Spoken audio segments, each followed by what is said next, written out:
Hey guys, it's Suki, and we're back with the second part of the introduction of Dream Daddy. Sorry it's a bit late. I fell asleep.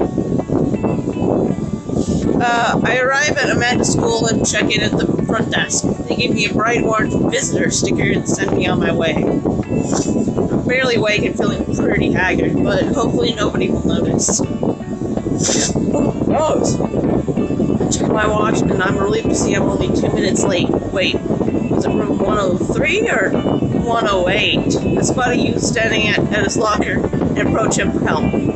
Excuse me, do you know where Mr. Vega's classroom is? The youth turns around and looks me up and down with heavy-lined eyes. Come on, kid, I'm late for a meeting. Mr. Who? Mr. Vega. I don't know. Have you tried the exit?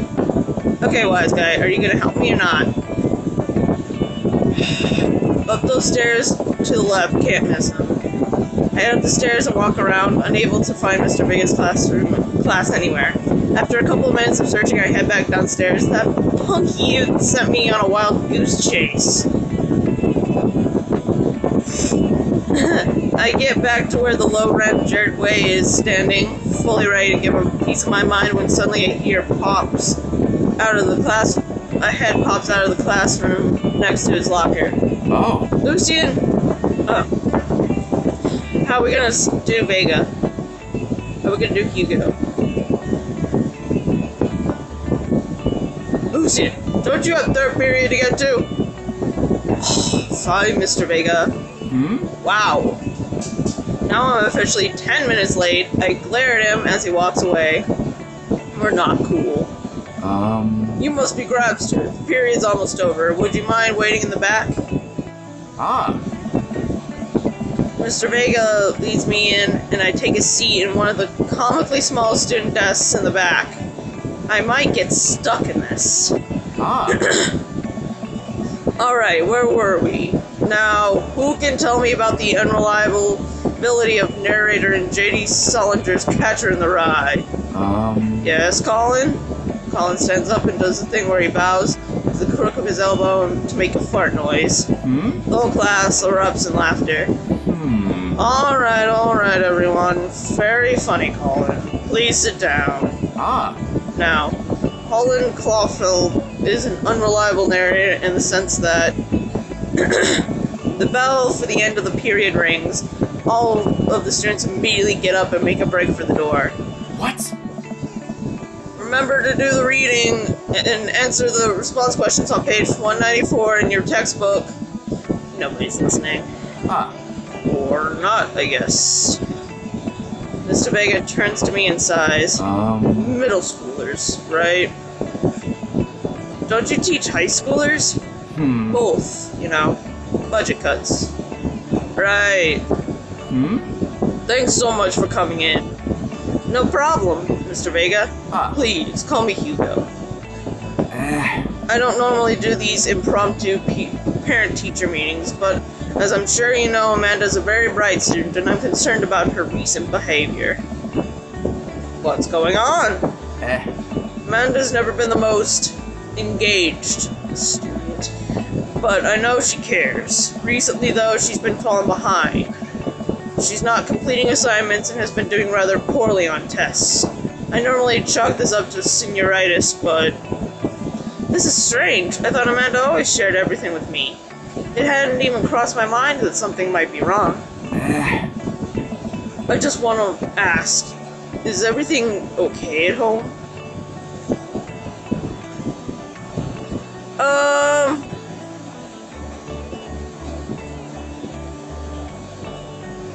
We just moved.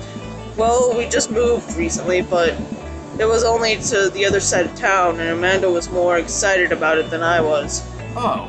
See if you can talk to her about it. I know she values you a great deal, and would appreciate your guidance. If she keeps heading down this road, I know how important art school is to her, and I would hate to see her miss out on scholarship money that she clearly deserves. I'll make sure to talk to Amanda. Thanks for letting me know, Hugo. Hey. Anytime. On my way out, I stopped thinking for a moment and turned to Hugo. Hey, Hugo. Oh. Yes? Did they ever catch that rye? Oh. Yes.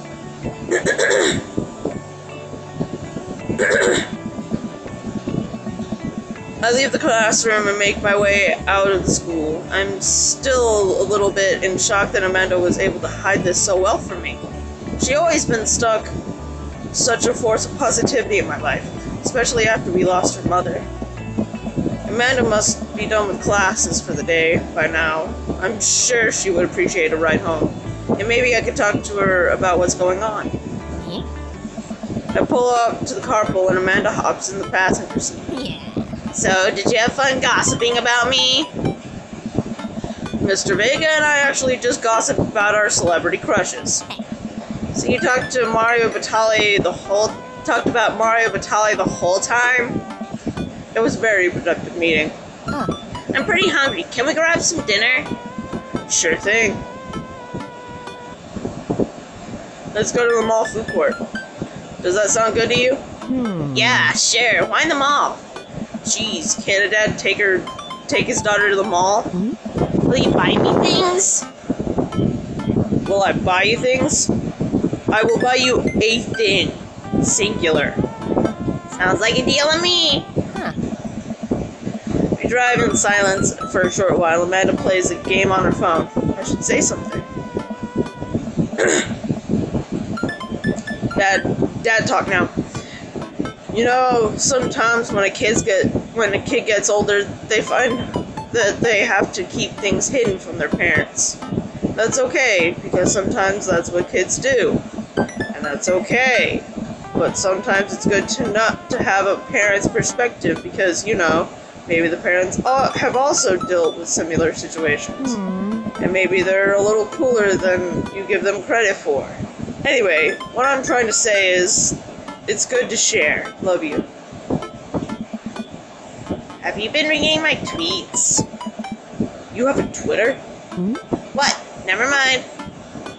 Look, sweetie, Mr. Vega said you haven't been participating in class, and that you're not turning things in. Oh, I'm fine, Pop. Senioritis and all that. I thought you liked Mr. Vega's class. It's fine. He's fine. We pull up to a stoplight, and I am Amanda. She's still texting. I want you to know that you can talk to me about anything. I can tell that whatever it is, she doesn't want me knowing about it. That's frustrating. I hear MR is going to that fancy art school in California. That's exciting. Yep. Are you bummed that you guys aren't going to the same school? Yep. Amanda keeps texting. She stifles a laugh. What's so funny? I don't think you get it. Okay. Oh, you texting? Noah? Who's Noah? My friend? Does he go to your school? Yep. Do you like Noah? What? No! Dad! Ugh! I can't believe you would. Dad! I mean, jeez. Why would you? Ugh. Gross. Sorry, just asking. Dad, he's just my friend. Guys and girls can be friends. He's my friend. Okay. Jeez. This is going well. Well, good talk. Love you, kiddo. She leans forward and turns up the radio. I guess that conversation is over. To the mall, then! Let me move my thing a little bit higher. Oh wait, it was blocking something, wasn't it? Forget it. Let's eat something disgusting for dinner. Hell yeah! Language, Missy. Heck yeah! Butter. We approach the food court and evaluate our options. There's greasy restaurant after greasy restaurant. My heart burns just looking at the menus. Nobody looks happy to be here.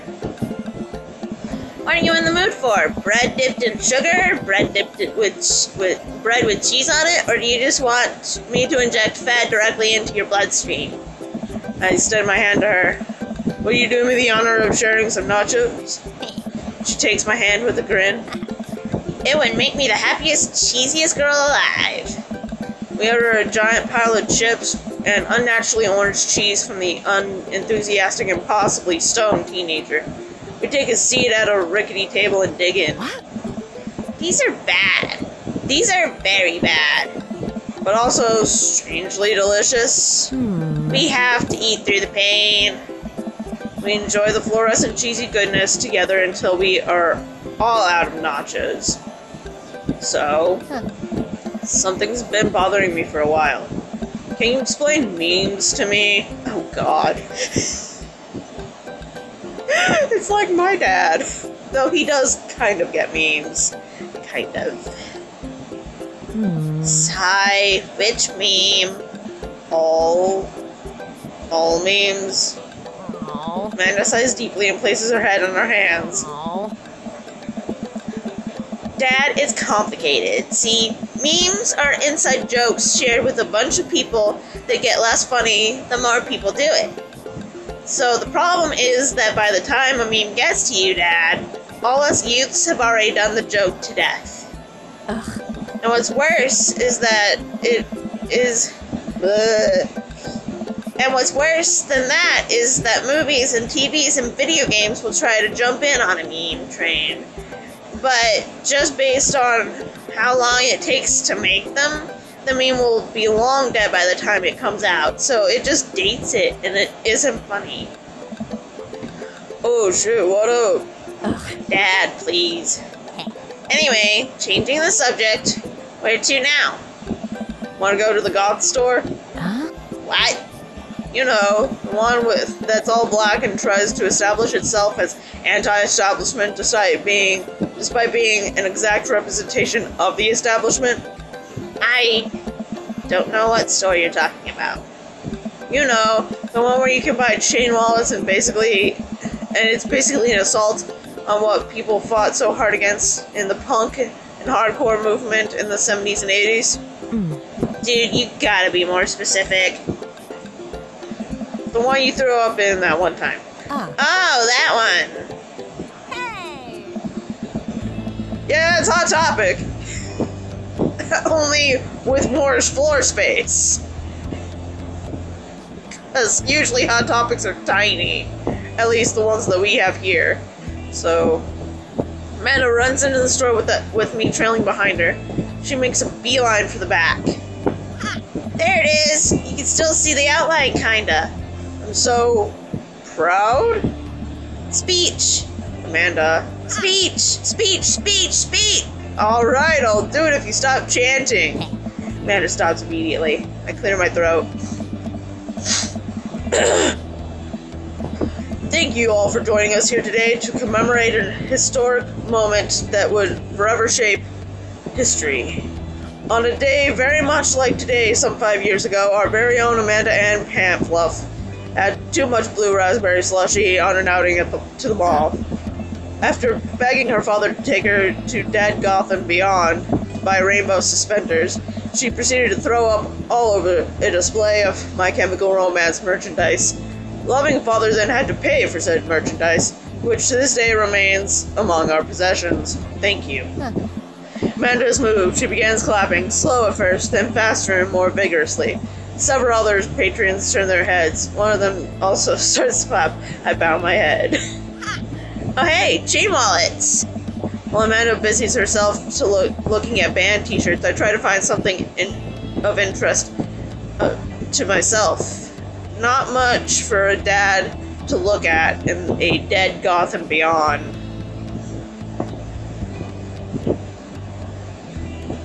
Peruse the band shirts. I barely know any of these bands. Cannibal Bone Party doesn't seem like music I enjoy, but they must be really happy that a retail outlet is carrying their merchandise. I hope their parents are really proud of them. Look, this is very important to me.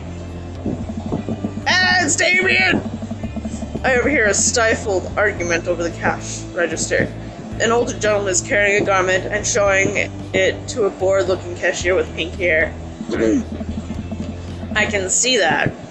Don't know what to tell you, dude. I just work here. What? Listen. When I bought this online, the website said this blouse was Victorian-inspired. However, when I received it, it clearly had the trademark of Edwardian dressage. Do you want a coupon? I can give you a coupon. Will you leave if I give you a coupon? Is there a manager present? People have to know what they're buying. I am the manager. I see.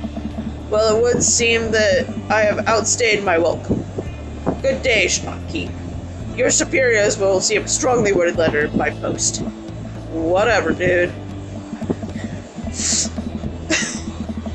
I'm not saying that I've had someone like that come into a store that I was working at, but I've had someone like that come into a store that I was working at. The man whirls around and storms out, his literal coattails trailing behind him. I can't tell if they are Victorian-inspired or Edwardian in nature. Amanda trots up to me with a t-shirt in hand. Oh boy, here it comes. Oh. Hey, Dad, Tron 5000. Yes, I'll buy it for you. Ah. Wow, that was easy. Thanks. At least it's only one this time. Amanda plops the shirt onto the counter and grins at the cashier. I love your hair. Huh. The cashier says nothing and rings Amanda up, radiating hatred. I hand her a 20. So was that guy's deal? Cashier rolls her eyes hard. I'm worried she'll pull something. That's Damien. He's in here all the time. He's obsessed with Victorian fashion or whatever. She hands Amanda her bag and it's clear the conversation is over. We make our way out of the store and head home to get some rest. So I just missed an opportunity to talk to Damien. I noticed that because I remember my previous run, I talked to him. Joy. Anyways, Amanda and I sit on the couch trying to find something to watch over bowls of ice cream. Oh cool, Long Haul Paranormal Ice Road Ghost Trekkers is on. Your favorite, right? Oh hell yes. They have to make it over the Canadian tundra before the ice road melts, but also they're hunting ghosts. Eh? Also, the trucks are haunted. Sounds like the best TV show I've ever heard. But my parents would watch that. They love that kind of stuff. This is an episode I've already seen, but it's one of the best. Callum and Flint Dogbone, the twin brother truck driving and ghost hunting duo, find themselves in the greatest peril yet. Oh no! Oh, that's not Amanda, but... Oh no, the ghost done got... Oh, we're doing that accent. Oh no, the ghost done got control of the truck. I can't steer it on them, their damn ice roads. Let me use the EVP meter to try to communicate with the spirits. Flint, we're about to die. Almost got it. If you listen carefully, it sounds like they're saying, you're going to die. Huh? That's because we are about to die, you. This is art. Especially with those voices. Yes. The episode ends and Amanda excuses herself to go and start an argument on the internet.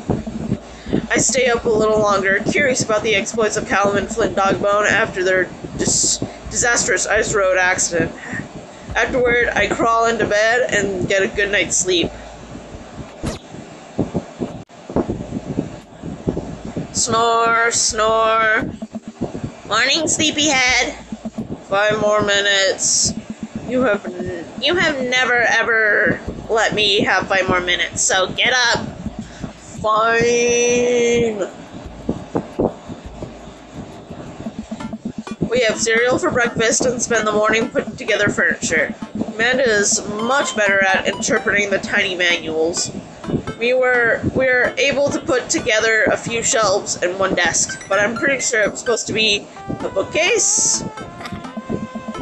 So you excited for the cookout today? If there's food, I'm excited. I'm all over those terrible store-bought sugar cookies that everyone brings to parties. Huh? Yeah, those are bad. Which means there are more for me. Don't you want to meet some people in the neighborhood? I'll probably end up standing uncomfortably in the corner with a plate of food and hope that nobody talks to me. Oh. Dad, you're a beautiful work in progress. We will get that butterfly to emerge from the cocoon. Eh? A social butterfly! Well, we better start getting ready. We definitely don't want to be late. Huh? What? No, we have to be fashionably late. Who shows up to a cookout on time? You know what? We're going early, just because you said that. I head out the door and Amanda reluctantly follows. We walk across the street to Joseph's house with a store-bought veggie plate. I'm a terrible cook if it doesn't involve a grill. I guess we're not as early as we thought we were.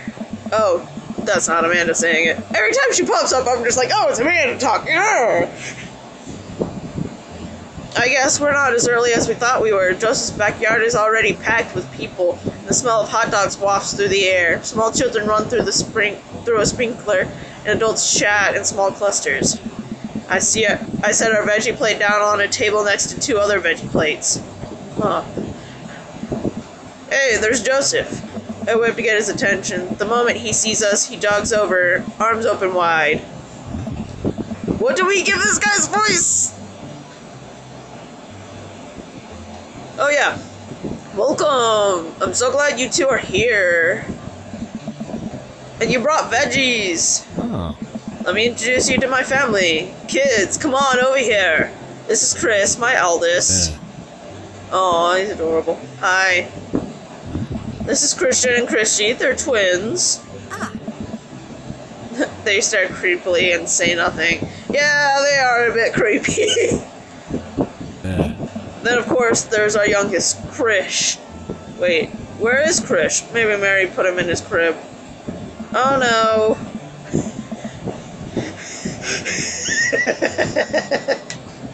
Oh, no, it's the woman from the bar the other night. What is she doing here? Oh, and how could I forget my lovely wife, Mary? Joseph pecks her on the cheek. She smiles. Oh, Mary, sweetheart, did you put Krish in the bed? I'll have to go look for him. What? You'll have to... Joseph takes a moment and regains his composure. Mary, this is our new neighbor, Grobster, and his daughter, Amanda. I shake your hand, but I have a glass of wine that I need to tend to. I love her. Nice to meet you, Mary, for the first time. Charmed. Well, I have to go over there now. Oh my god. What? We should have given her a drunk voice for her sober voice. Dang it! Missed opportunities! Mary leaves. Oh god, this is so awkward. I wonder if Joseph knows. I wonder if Mary knows that Joseph knows. I wonder if Joseph knows that Mary knows that I know. It takes all of my energy not to run away from the barbecue and start fresh in a new city. My wife has a wonderful sense of humor. But please, you 2 enjoy the barbecue. All the guys are really excited to meet you.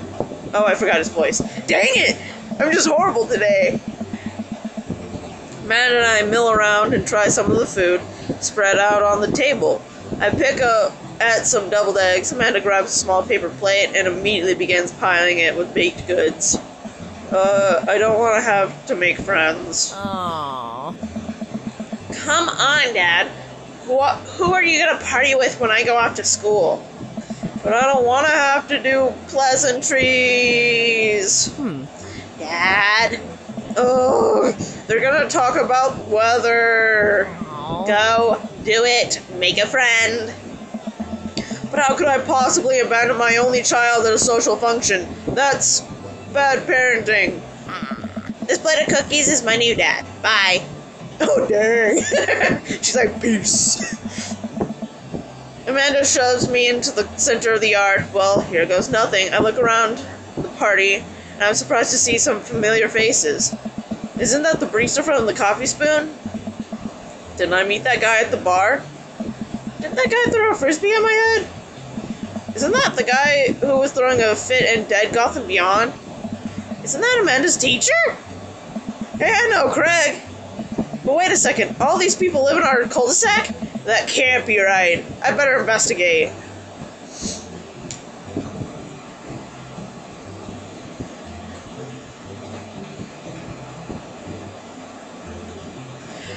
Matt, Hugo, and Craig.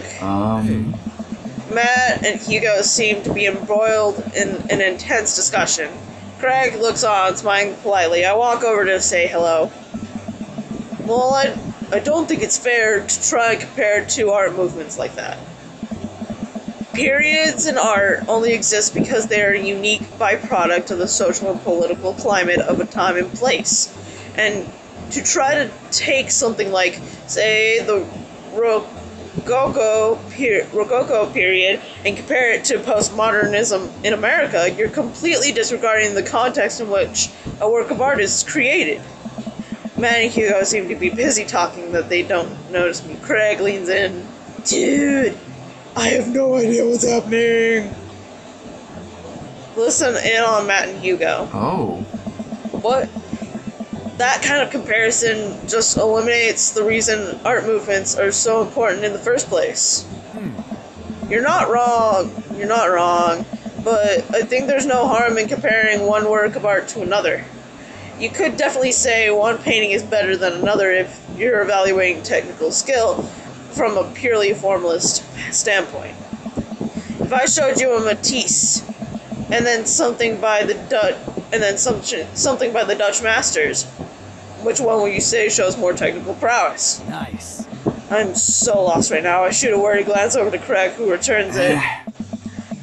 Well, sure, you could say that the Dutch masters were technically more skilled, but I would argue that while the Dutch masters were better painters, the Matisse had better paintings overall. Matisse had better paintings overall. Ooh, art is dead, or that was pretty subjective. I don't even know what subjective means, pretty much. I'm pretty sure I know what it means, but I'm not sure. If that makes sense. Well, that's pretty subjective. Oh, a bug. Bug trying to get in my shirt. Girl. How do you mean? Well, that painting from the guy with the apple in front of his face is pretty nice. Matisse rocks. Oh. That was Margaret. Right, Art, sorry. You're fine, dude. We were just discussing the importance of context when talking about artwork. Listen, all I asked as if you like Van Gogh or Picasso better. Hugo throws his hands in frustration. But they represent two completely different art movements. How could I possibly choose between the thick, creamy impasto of post-impressionism and the abstractionation, that word, beauty of Cubism?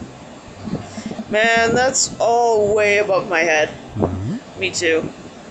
It's all good, man. The cool thing about art is that we all perceive it differently.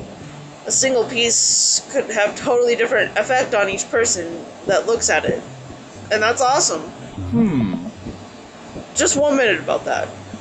Hugo, please. Sorry, I get really fired up about art and stuff. Grabster, how are you liking the neighborhood? It's pretty nice. Everybody's been super friendly. Seems like your daughter's fitting in just fine. Matt points across the yard to where Amanda, Daisy, and another girl are playing. They're all sitting cross-legged in the grass, picking weeds and weaving them into little flower crowns. It's pretty adorable. The girl I don't recognize jogs over to us. Hey.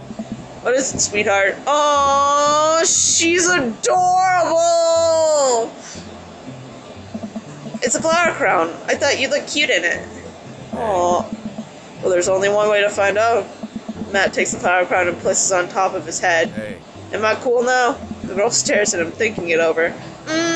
No, but you're slightly less uncool than you were before you put it on. Hey, Grabster, this is my daughter. Hello. I'm Carmen Stia. Really? Okay. And it comes over with Daisy in tow. Dad, I'm making friends. Are you making friends? You better be making friends.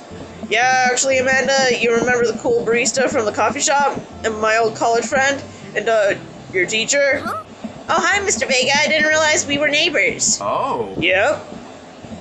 You still gonna get me that overdue term paper? Great seeing you. Amanda finger guns her way out of the conversation like a champ. That was great. She learned the finger guns move from me. I'm very proud. Oh. She's definitely a charmer. Speaking of which, where did my son go? Whoa. Hugo looks around the party. He must finally spot him because his eyes go wide. What? Ernest! Really, Hugo? I'm not saying that. I'm not saying that name. Because you are so stupid for naming him that. He's gonna get bullied out of his mind. Are you smoking? Oh. Ernest is holding a lit cigarette. Nope. I see Ernest across the way. He casually takes a long drag of his cigarette, then flicks it into a gutter. Unbelievable. Excuse me. Hugo marches over to Ernest, and I turn my attention to Matt and Craig. Kids, right? Hey. Man, I do not envy Hugo. The last barbecue we had, Ernest tried to shove a sparkler down Joseph's pants. Nearly burned down half the yard. And the barbecue we had before that, he actually burned down half the yard. And then it spread into my lawn and burned down half my yard too. Oh no, Matt!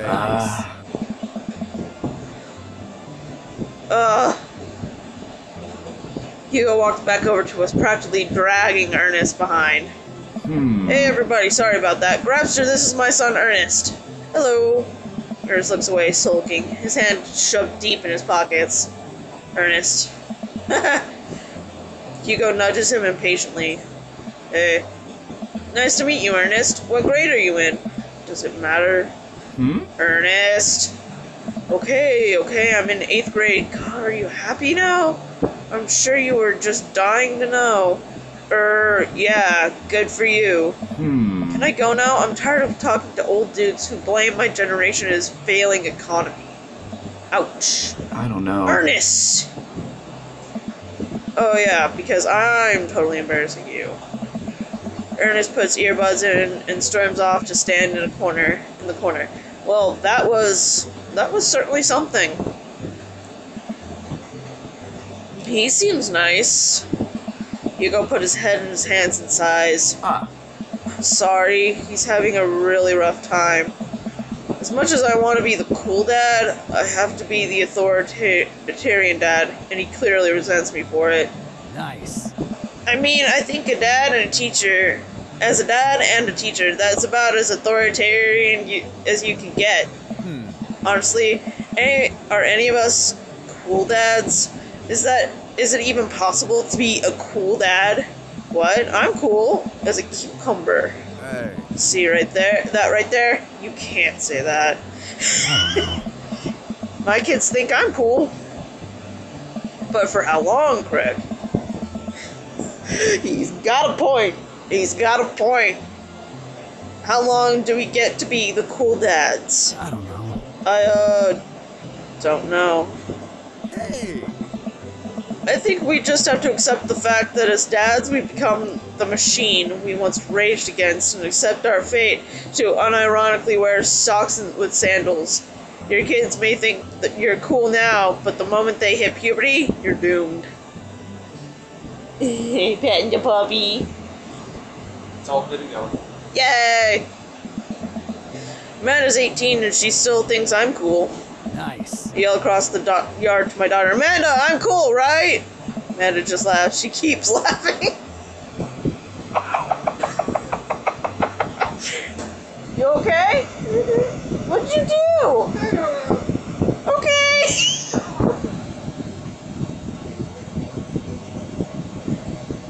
Alright. Stop that! My head.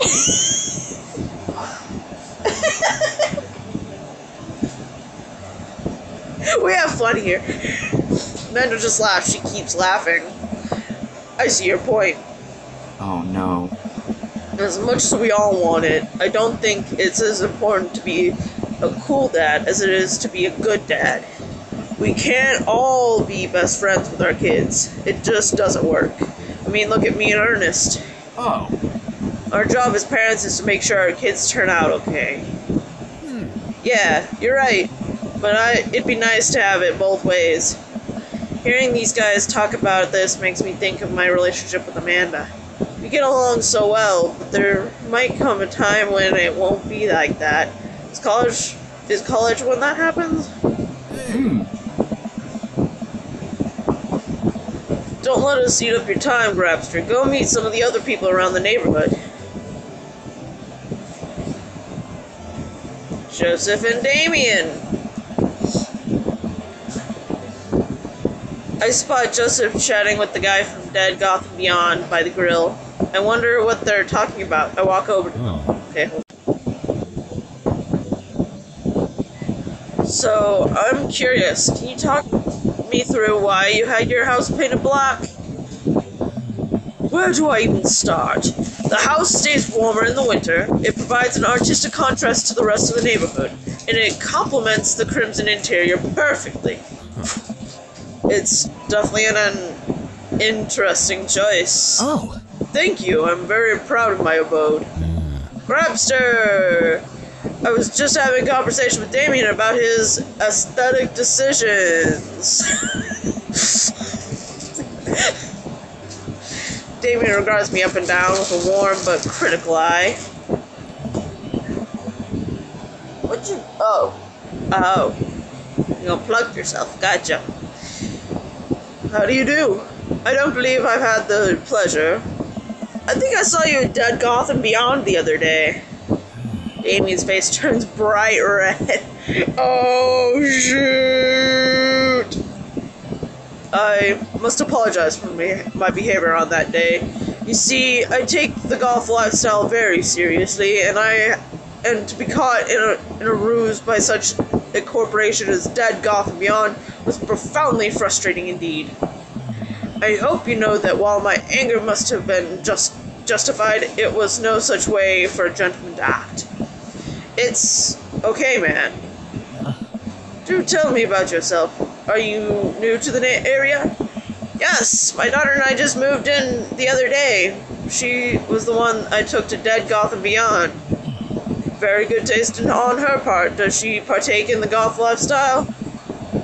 I think for a second. I look over at Amanda, who's hanging out with some older kids in the neighborhood. What? Oh no. Why would you yell that across the yard? Get this. So, my character yells, "Hey Amanda, would you consider yourself goth?" Every kid's favorite thing to answer. Ironically, I wore mostly black for the better part for like 4 years in high school. Yeah, I know. High school. And even when you and I were dating, I usually only wore Yeah, I know. And no one ever asked me if I was goth. I got told afterwards people thought I was, just no one ever asked me. Hi, Blondie! Oh, you just called me weird. Amanda yells back, I wouldn't necessarily try to fall under any specific labels, but I guess if I had to choose, I would more describe myself as a twee hipster with more normcore leanings. Bats are cool, though. Headlights, pity. fly.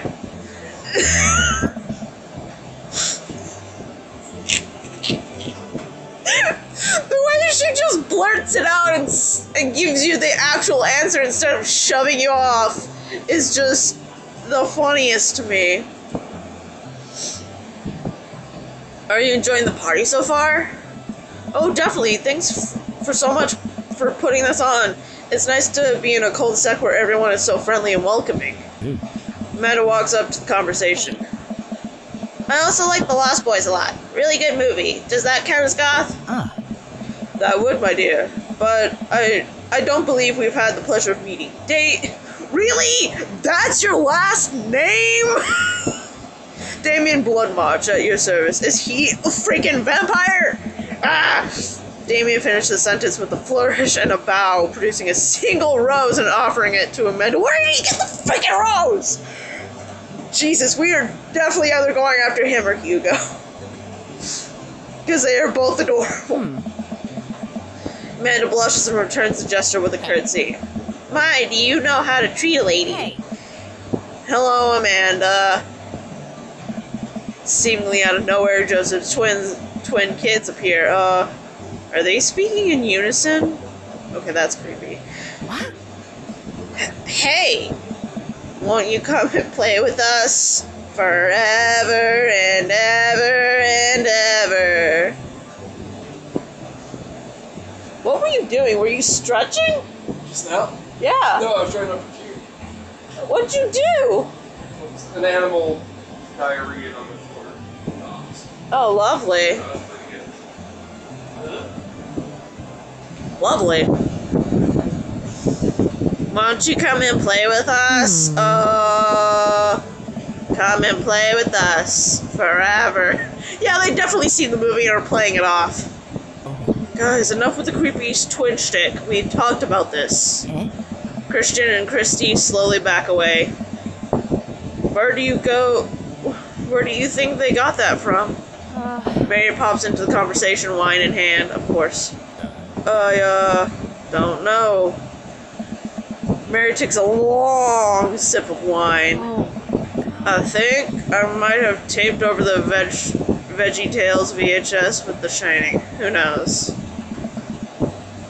She takes another sip of her wine. Where's Krish? Wasn't he with you? You had him a moment ago. He's probably stuffing dirt in his mouth. He'll be alright. Toddlers are pretty resilient. Mary tips her glass to me. Ain't my first time to the rodeo. It's my fourth. Give it a rest. Why would you say this in mixed company? What the hell, woman? I've squeezed out. 4 little sweetheart. Would you do me a favor and please find Krish? That would be great. Oh. I'm sure he's fine. Oh. Mary. Okay, jeez. Mary finishes her wine and wanders off.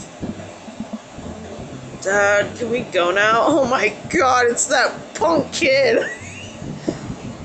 Oh my god. They are a pair, aren't they? Ah, Lucian. Have I introduced you to Grabster yet? Hey, it's that punk from Amanda's school. I remember you. Whatever. That's no way for a young man to speak to his elders. Be polite. Lucian bows. Whatever, sir. Lucian bows again. Mr. Christensen, may I have a veggie burger, sir? Coming right up, bud. Are you vegetarian? Yep. Make that 2 veggie burgers. Did you know that some people in the Victorian era were vegetarians? They described carnivorous type people as blood lappers. Dad. That's really interesting, Damien. Joseph turns to the grill. Just a hint of a tattoo peeks out from underneath his sleeve. I can't believe I didn't notice it before. It looks like the bottom of an anchor. Whoa, is that a tattoo? Hey. Yep, I wasn't always a youth pastor, you know. That's so cool. Want to see mine? What? What? Lucian pulls back some rubber bracelets, revealing a lopsided 666 in black ink. Oh, I see it. That's so tacky. My buddy gave me a sick stick and poke tattoo last week. I think it's healing up pretty good. Lucian! We'll talk about this later. Oh, he's pissed. That's pretty cool. What's the significance of the tattoo? I don't know, I just thought it looked sick. Well, in my opinion, the only reason you need to get a tattoo is because you want one. Careful though, that number carries weight. Man, Joseph is a way cooler youth pastor than I thought. I just figured youth pastors popped out of the womb with a Bible. I wonder what he did before preaching. Talk to Robert and Brian. Oh god. We get monotone and Scottish. Here we go. I glance across the yard and notice Robert and Brian chatting over drinks. Man, I don't think I want to deal with being one-upped. I nearly dropped my phone. By Brian, or something. Oh no, they caught me staring. Oh no, Brian's waving me over. Shoot! We're gonna get one-upped again! I flash a smile and walk over to them. Hey guys. Grabster, how the heck are you? Settling into the neighborhood all right? Oh, you betcha. Got the living room in order at least? That's great to hear. I've been doing some living room work as well. Finally got the 50-inch in there. The game looks great in high def. Oh boy. Grabster, have you met Robert yet? Yeah, we've met.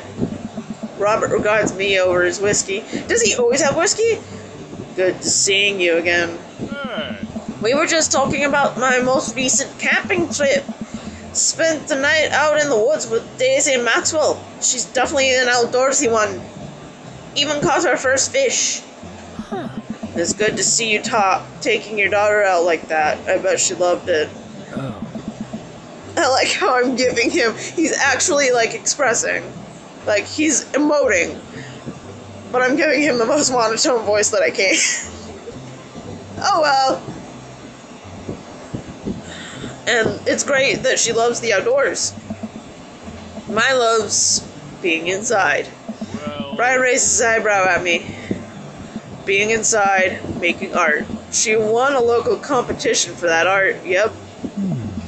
Did I put her on too strongly? Robert stares at me blankly for a second. Anyway, I haven't gone camping in years, not since the last time. Same here. Well, things change once you have kids. Wait, what happened the last time? Robert takes a long sip of whiskey. Well, the old Johnny Boy and me were out in the backcountry. Johnny Boy is a strong kid. You named your kid Johnny Boy? What? Okay. Kid and met him in my army days. Oh, okay. Okay, he's a friend. He's not his son. Okay. Comes from Kansas. They build them tougher out there. Anyways, things go south pretty quickly. Johnny Boy breaks his ankle when the rope bridge snaps. You can see bone popping out through the skin. Johnny Boy's screaming now, crying for his mama, losing blood. We're 2 days out from the next living soul. And here I am with my dear friend bleeding out in front of me. I'm able to dress the wound, but now I got firemen carry a 6-foot, 180-pound man over some of the toughest terrain I've ever been in. I won't lie to you. There were moments during those 2 days when I thought about leaving old Johnny Boy, but you build a bond with your brothers in arms.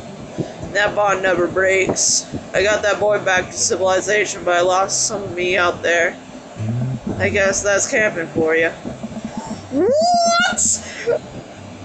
What?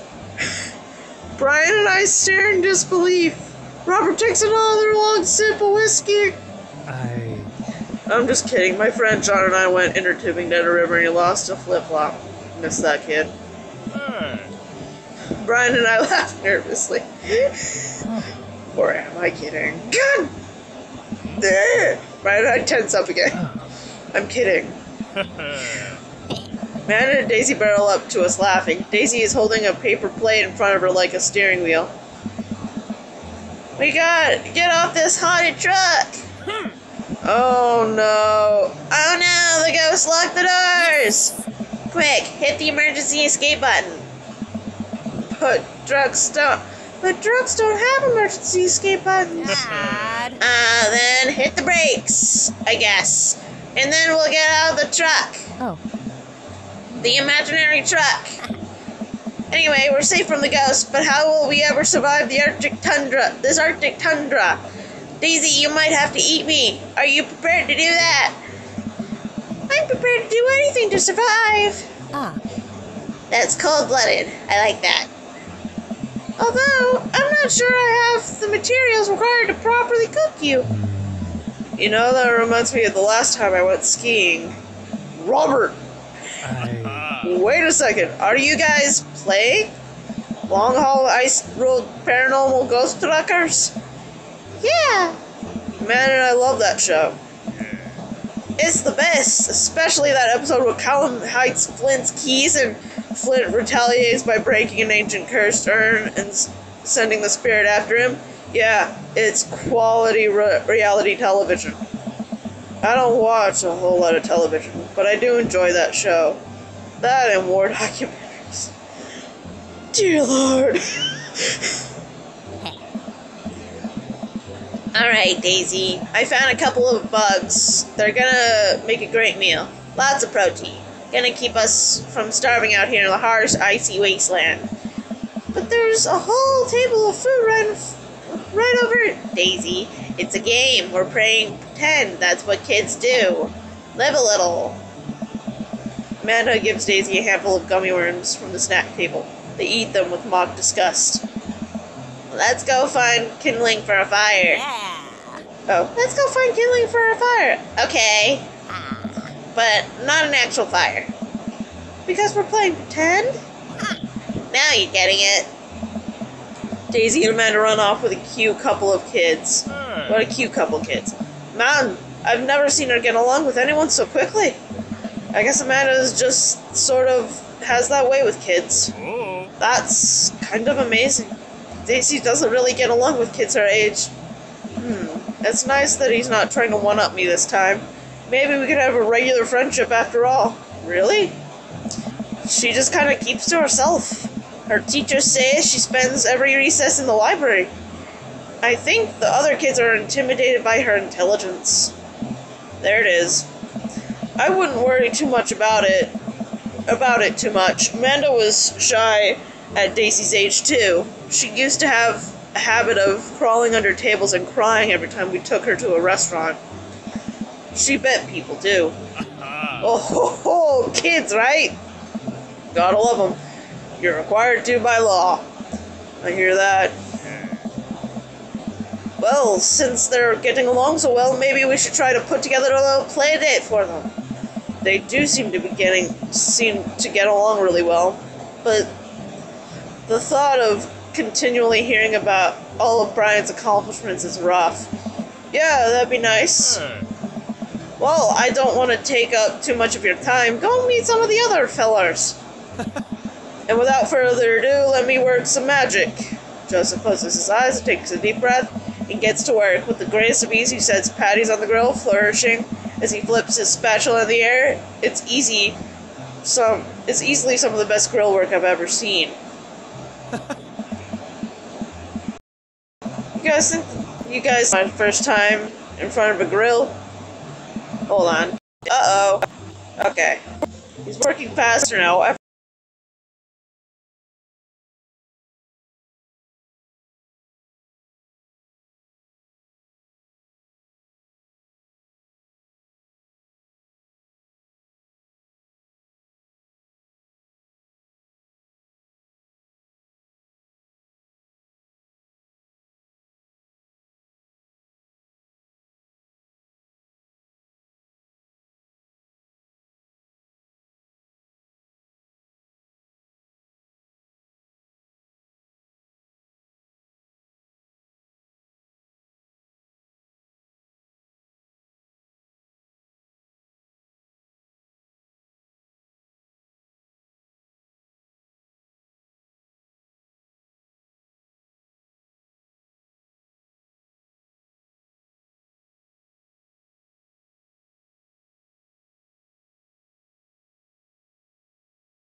Man, it's so wild how all of us dads live in the same cul-de-sac. Hey.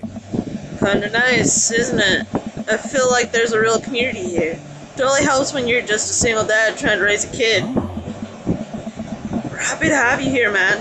I think you're gonna like it in this neighborhood a lot. Oh. Plus Amanda seems to be getting along with all the kids. If she decides to get into the babysitting game, she'll really make a killing.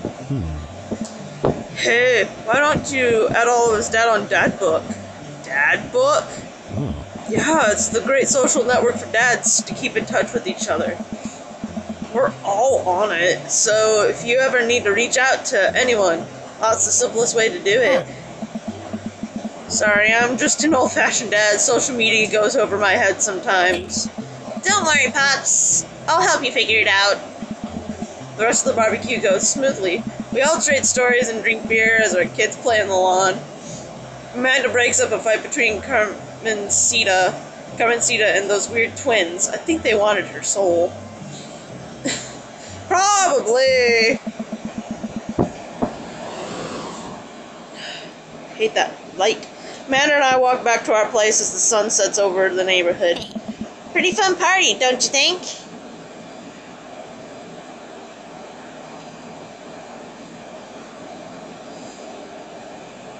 I wish I could have been playing Paranormal Ice Road Truckers. You and Daisy seemed like you were having a way better time than I was. Because we were. Well, Hey, at least you met some other cool dads. You should hit them up on Dad Book. maybe I will. If I ever figure out how social media works. I have a good feeling about this place. Me too, Dad. Amanda and I arrive home with the remnants of our veggie plate. Seems like nobody was really into the cauliflower. Any big plans for this evening? Actually, yeah, I'm going out with some friends. Oh? Is that okay? Of course, just keep me posted and be home before midnight. You got it. And be careful. I will. Make good choices. Of course. And call me if you need anything. Dad, you're not gonna do the thing where you wait silently for me to come home in the living room with all the lights off, are you? What? No, I've never done that, and I will never do that. Okay, do you have plans tonight? My plans were kind of to eat ice cream and watch TV with Amanda, but I'll find something to do. I'm gonna work on some stuff. You know, dad stuff. I'm just relaxing tonight. Have fun, okay? Great, see you later. I watch Amanda drive off into the night. I really do hope she has fun. I plop down in front of the TV and turn some wine and dine mastermind with celebrity chef Gavin Chapman. Looks like Gavin's making a roasted rack of lamb with rosemary mashed potatoes. I'd love to be able to cook like that. Although I think if I was actually good at cooking, I'd use my powers for evil. Like, just making baked Alaskas all day instead of any food of real nutrition substance. Man, Gavin Chapman just caught that thing on fire, but he meant to do it. What a professional. I lose track of time as I blaze through several episodes of Wine and Dine Mastermind, and also one episode of some cooking show called Meat Hell. Okay. I'm not even sure what that one was about. It was just a lot of yelling. I glance at my watch. Man, it's almost midnight. I should check in with Amanda. I send a text. Hey kiddo. Okay guys, I'm gonna have to call it, and because my phone's freaking out. 2, I don't have enough space on my phone. 3, it's 11 o'clock and I've been doing this since 6 to try to get this out in time for you guys, but it won't be ready until tomorrow. Sorry. But you'll get 2 videos, so yay! 4, you already have an hour-long video, so oh well. But I hope you guys have a good day, a good